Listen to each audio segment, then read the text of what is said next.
The Bible story they don't want you to hear, when God said, "Enough." There's a story buried in the ancient pages of Scripture that makes people uncomfortable. It's controversial, it's disturbing, and it reveals something about God that we desperately need to understand today. Let me take you back approximately 4,400 years ago to a world that had become so corrupt, so violent, so filled with evil that the Bible says something shocking. God regretted making humanity. Think about that. The creator of the universe, the one who spoke galaxies into existence, who formed mankind with his own hands and breathed life into our lungs. He looked at what we had become and his heart was filled with pain. This is the story of the flood. But it's not the children's story with the cute animals and the rainbow. This is the real account, raw and unfiltered, that forces us to confront uncomfortable questions about justice, mercy, and what happens when humanity crosses a line. Genesis chapter 6 opens with these haunting words. The Lord saw how great the wickedness of the human race had become on the earth, and that every inclination of the thoughts of the human heart was only evil all the time. Read that again.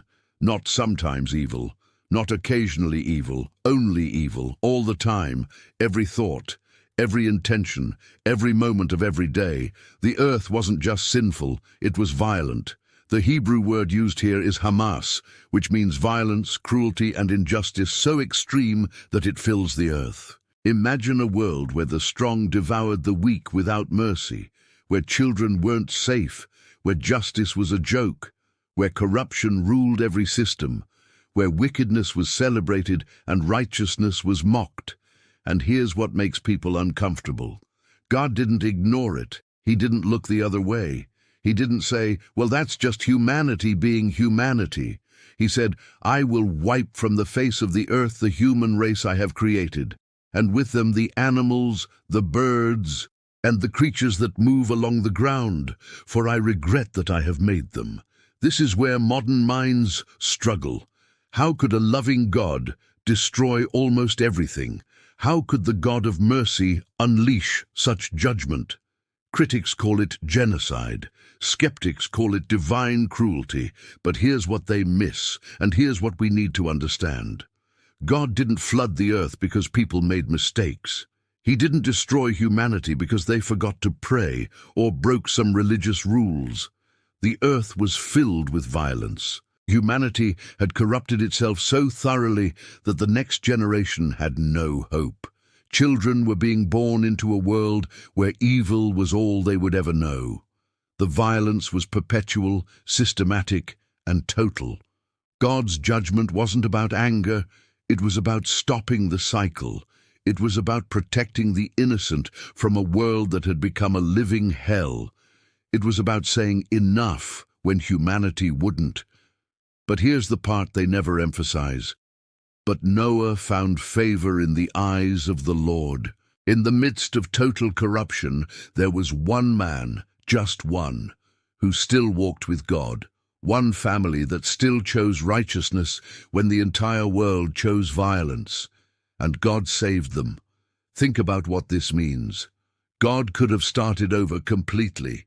He could have wiped everything clean and created new beings from scratch, but he didn't. He saved Noah. He saved his family. He saved the animals. God's judgment came with a rescue plan. Even in wrath, he remembered mercy. Noah spent 120 years building that ark. The Bible tells us that Noah was a preacher of righteousness.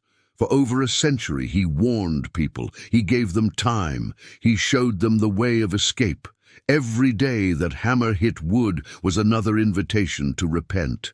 Every board was a billboard that said, judgment is coming, but the door is still open. And they mocked him. They laughed. They continued in their violence and evil. They had 120 years to change. They chose not to. When the flood finally came, the Bible says, the Lord shut him in. God himself closed the door of the ark. Not Noah, God. And when God closes a door, no one can open it. When God says the time of grace has ended, it has ended.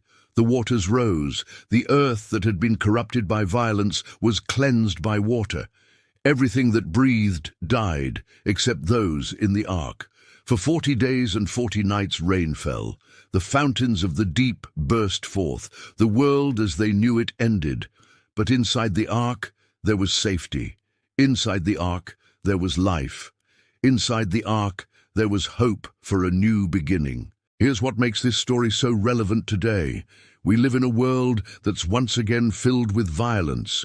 Human trafficking is modern slavery. Abortion ends millions of lives. Wars rage. Injustice thrives. The strong still devour the weak. And many people mock those who speak of God's coming judgment. But God hasn't changed. He's still holy. He's still just. And he's still patient. But his patience has limits. The Apostle Peter wrote, "The Lord is not slow in keeping his promise, as some understand slowness. Instead, he is patient with you, not wanting anyone to perish, but everyone to come to repentance." God is giving us time, just like he gave Noah's generation time. But time doesn't mean forever. Here's the second controversy. After the flood, God made a covenant. He said, "Never again will I destroy all living creatures as I have done." He set a rainbow in the sky as a sign of his promise. But here's what people forget. That covenant doesn't mean judgment will never come again. It means it won't come by water next time. The Bible is clear. Jesus is coming back, and when he does, judgment will fall again, not by water, but by fire. 2 Peter 3:10 says, "The heavens will disappear with a roar, the elements will be destroyed by fire, and the earth and everything done in it will be laid bare." The difference is this: today there's still an ark, but it's not made of gopher wood. It's not floating on water. The ark today is Jesus Christ. He is our refuge from the coming storm. He is our safety when judgment falls. He is the door, and he said, "I am the way and the truth and the life. No one comes to the Father except through me." The flood story isn't just ancient history. It's a warning. It's a pattern. It's a preview of what's coming. God will not tolerate evil forever.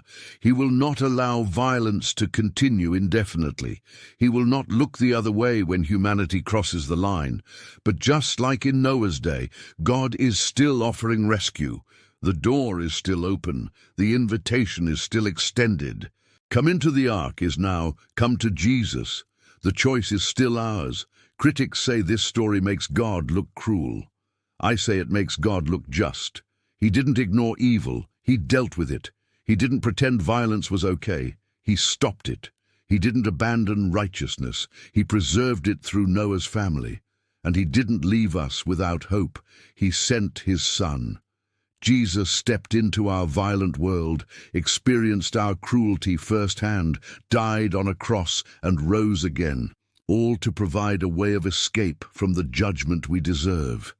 The flood is controversial because it forces us to face reality. Our actions have consequences. God's patience has limits. Judgment is real, but so is mercy. So is grace. So is salvation. Noah's generation had 120 years. We don't know how much time we have.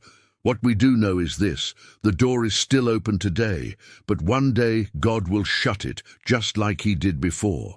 The question isn't whether the flood story is too harsh. The question is, which side of the door will you be on when God says enough? This message isn't popular.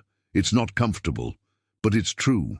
If this stirred something in your heart, subscribe to Living Word today, where we tackle the hard questions and the controversial truths that others avoid. Drop a comment if this changed your perspective on the flood story. Share this message with someone who needs to hear that the door is still open, but it won't stay open forever. Let's have real conversations about real faith. Hit that notification bell, because the Living Word has more truth to reveal.